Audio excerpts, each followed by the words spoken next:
dans le prochain épisode de Un si grand soleil. Tandis que Sabine fait une annonce à Enzo, Gary offre un poste à Inès. En parallèle, un drame se produit en prison.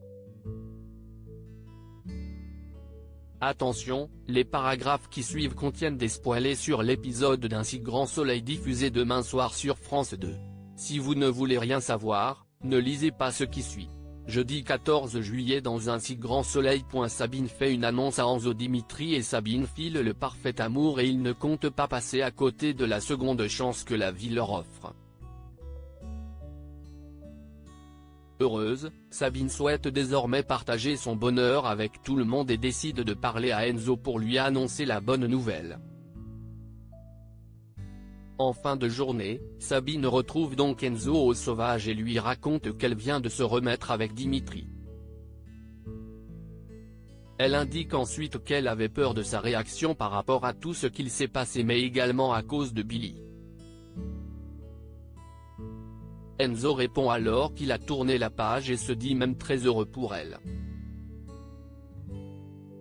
Gary offre un poste à Inès au camping. Inès fait ses premiers pas dans ses nouvelles fonctions et autant dire que la jeune femme gère d'une main de maître les différents problèmes de la clientèle. De son côté, Gary observe sa fille et semble particulièrement satisfait de son travail.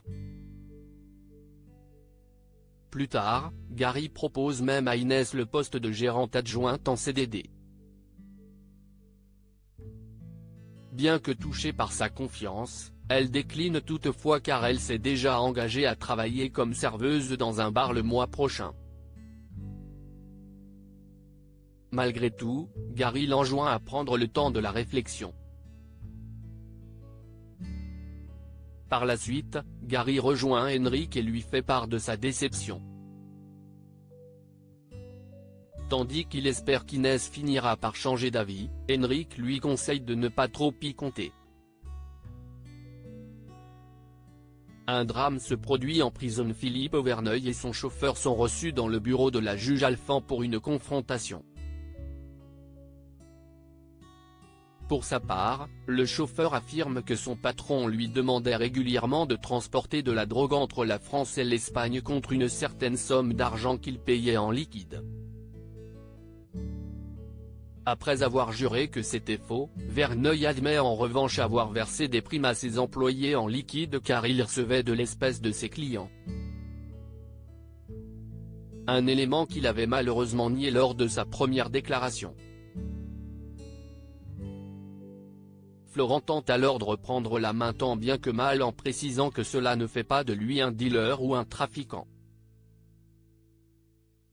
De son côté, Enzo reçoit un appel d'Aurore. Pour le remercier d'avoir été là pour elle, elle voudrait l'inviter à aller boire un verre. Pour des questions d'emploi du temps, ils se donnent rendez-vous lundi.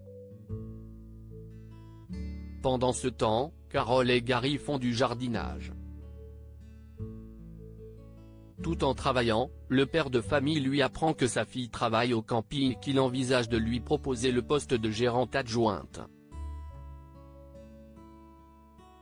À son tour, Carole se laisse aller à quelques confidences et révèle qu'elle n'a pas de famille. En effet, ses parents sont décédés et elle n'a jamais eu d'enfant. Dans les moments compliqués, elle avoue qu'elle aimerait avoir quelqu'un sur qui compter. Plus tard, Florent rapporte à Johanna ce qu'il s'est passé dans le bureau de la juge et se montre soucieux car ce changement de version complique sérieusement la défense de son client. Selon Johanna, il met beaucoup trop d'affect dans cette affaire et elle lui conseille donc de prendre ses distances. À plusieurs kilomètres, Verneuil retourne dans sa cellule où il retrouve Moreau qui est parvenu à lui dégoter un téléphone pour la somme de 400 €. Au commissariat, l'enquête sur l'agression de Carole Martinez progresse.